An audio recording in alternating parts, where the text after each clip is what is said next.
Meu amigo e minha amiga, eu quero neste vídeo manifestar publicamente o verdadeiro amor que eu tenho pelo funk brasileiro.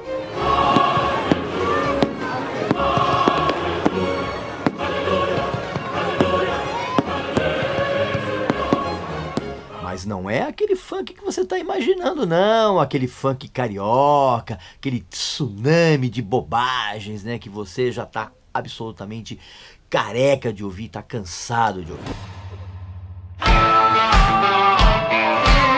Eu estou falando do verdadeiro funk brasileiro. Aquele que começou nos anos 70 e que realmente influenciou toda uma leva de artistas geniais ao longo das décadas. E eu não posso começar a falar a respeito do verdadeiro funk brasileiro sem citar os dois primeiros álbuns do Tim Maia.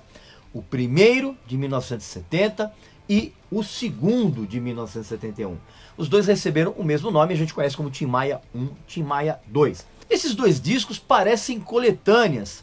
Tamanha é a quantidade de canções geniais que tem em cada um deles. Olha só, esse aqui de 1970 tem Coronel Antônio Bento, tem Jurema, que inclusive é cantada em inglês, tem Padre Cícero, tem Primavera e Azul da Cor do Mar, que são duas baladas lindíssimas. Inclusive, esse disco aqui tem uma faixa chamada Cristina, que é uma das coisas mais românticas que o Tim Maia já gravou, e mesmo assim ele colocou um instrumental funk pesado sensacional. A mesma qualidade tem o segundo disco do Tim Maia. Olha que maravilha essa edição em LP, ó. Capa dura, olha, capa dupla, olha que coisa linda, né? Pois é, esse disco é o que tem Festa do Santo Reis, tem a versão original de Não Quero Dinheiro, Só Quero Amar, tem Salve Nossa Senhora, inclusive aqui tem Não Vou Ficar, que é uma canção que o Roberto já tinha gravado do Tim Maia e que o próprio Tim gravou nesse disco.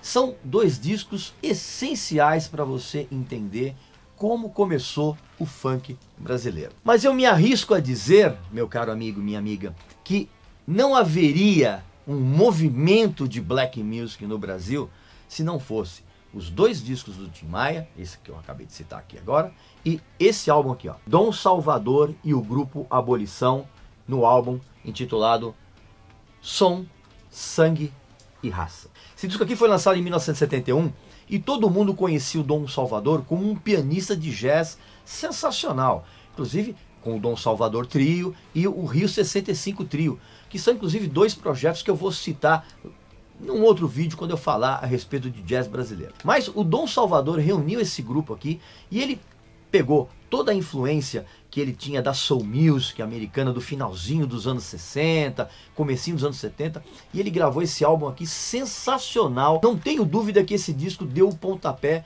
para o surgimento de um movimento de black music no Brasil, mais precisamente no Rio de Janeiro, que foi chamado de Black Rio. Junto com esse disco do Dom Salvador, tem os dois primeiros álbuns do Tony Tornado, Tony Tornado 1 e Tony Tornado 2. Se você pensa que ele é apenas um bom ator, você está muito enganado. Ele foi uma figura emblemática da música brasileira e principalmente da criação dessa cena de black music, de funk que eu estou falando para vocês. Nesse disco aqui tem BR3, né? Que na verdade esse disco acabou sendo conhecido como BR3, porque foi a canção composta pelo Antônio Adolfo e pelo Tibério Gaspar, que fez com que o Tony Tornado ganhasse o 5º Festival da Canção no Rio de Janeiro em 1970. É um disco que tem um swing avassalador, tanto esse aqui quanto o Tony Tornado número 2, que a gente chama, né? Oficialmente, esse disco chama-se BR3, e esse aqui é Tony Tornado, mas a gente fala Tony Tornado 1, Tony Tornado 2. De qualquer forma, os dois discos têm um instrumental avassalador, um swing de rachar o assoalho. E uma curiosidade, BR3 na verdade era uma gíria, sabe para quê?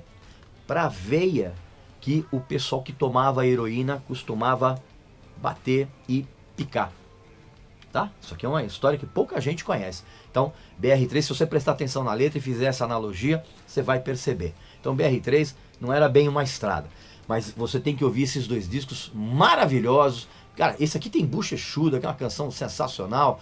Mané Beleza, Pode Crer Amizade. Isso aqui, cara, você tem que ouvir isso aqui, porque é realmente sensacional. Antes de eu continuar com essa matéria, presta atenção num recado muito importante que eu tenho para dar para você que é pai, mãe e que está preocupado com o mundo que você vai deixar para os seus filhos. Presta atenção. É com você mesmo. Você está preocupado com o tipo de mundo que você vai deixar para os seus filhos? Ou você ainda nem parou para pensar nisso? Deveria. Vou te dar um exemplo de como o planeta está indo para um caminho muito errado. Você sabia que dos 320 milhões de toneladas de plástico que são produzidas por ano, só 14% são recicláveis? Só 14%. E dessas toneladas, 8 milhões vão parar nos oceanos. Lá na praia que você frequenta com a tua família, quando você vai dar aquela nadada, né? Tá cheio de plástico boiando. Para você se sentir ainda mais apavorado, saiba que se a coisa continuar do jeito que está, em 2050 nós vamos ter mais quilos de plástico nos oceanos do que de peixes. Vai ser mais fácil você pescar um balde de plástico do que um mísero peixe. Uma vergonha. Para piorar ainda mais essa situação caótica, você tem que saber que a reciclagem de plástico ela é muito mais cara do que qualquer outro tipo de produto, porque é preciso que você faça uma manipulação antes do processo ser completado. Ou seja, você tem que limpar o plástico, você tem que fazer uma série de processos antes que essa gororoba seja reciclada e colocada de volta no mercado. Precisa ser muito burro, mas muito burro mesmo, para você não perceber que o plástico está emporcalhando o planeta e deixando a nossa vida muito próxima de um lixão muito fedorento e muito sujo. Acesse a página do Ambientalizando no Facebook e o canal do Ambientalizando no YouTube para você saber o que é preciso para salvar o planeta dessa gororoba chamada plástico e entender com mais profundidade todos os danos que esse produto tem causado nas nossas vidas. Um grande discípulo desse movimento Black Hill, que eu tenho certeza que você vai simplesmente chapar, é o grupo Maria Fumaça. Era formado por instrumentistas espetaculares. Não é à toa que essa banda chama-se Black Hill, porque ela assimilou completamente o movimento Black Hill. Mais ainda, ela pegou uma mistura de funk americano, metais naquela linha do Earth, Wind & Fire e misturou com soul, misturou com jazz, misturou com samba e gravou discos espetaculares, como é o caso desses dois aqui, ó, o Maria Fumaça de 1977 e o Gafieira Universal de 1978. São discos que instrumentalmente falando são quase perfeitos e você tem que ouvir isso aqui de qualquer maneira. Uma coisa muito interessante foi que o movimento Black Hill também fez surgir algumas figuras emblemáticas e extremamente influenciadas também pelos mandamentos sonoros do James Brown. Tô falando aqui, ó, do Gerson King Combo, que lançou o Gerson King Combo 1 em 1977 e lançou o Gerson King Combo 2 em 1978. Esse cara é uma figuraça, ele era integrante daquela banda maravilhosa que o maestro Elon Chaves tinha, e ele assimilou completamente aquela estrutura de som, de swing do James Brown. Esse disco inclusive tem clássicos como Mandamentos Black, esse aqui tem o Funk Soul Brother, Rei Você, são discos emblemáticos da história do funk no Brasil que você não pode deixar de ouvir.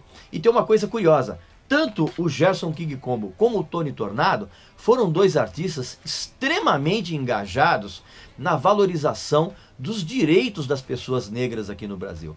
Pode-se dizer que eles foram dois verdadeiros artífices, vamos dizer assim, do movimento Black aqui no Brasil. A gente também não pode deixar de falar de um outro grupo também muito importante para a cena funk brasileira, que é o União Black. Pois é, esse disco aqui foi lançado em 1977, é um disco sensacional, inclusive, se eu não me engano, esses caras estão nativos ainda. Esse é um daqueles discos que você pode colocar em qualquer festa e todo mundo vai rachar o assoalho de tão sacolejante que ele é. Você também não pode deixar de ouvir isso aqui, e esses discos formam uma história riquíssima do funk brasileiro nos anos 70. E eu vou terminar essa matéria citando um dos discos mais malucos de funk nacional. Estou falando do disco do Miguel de Deus.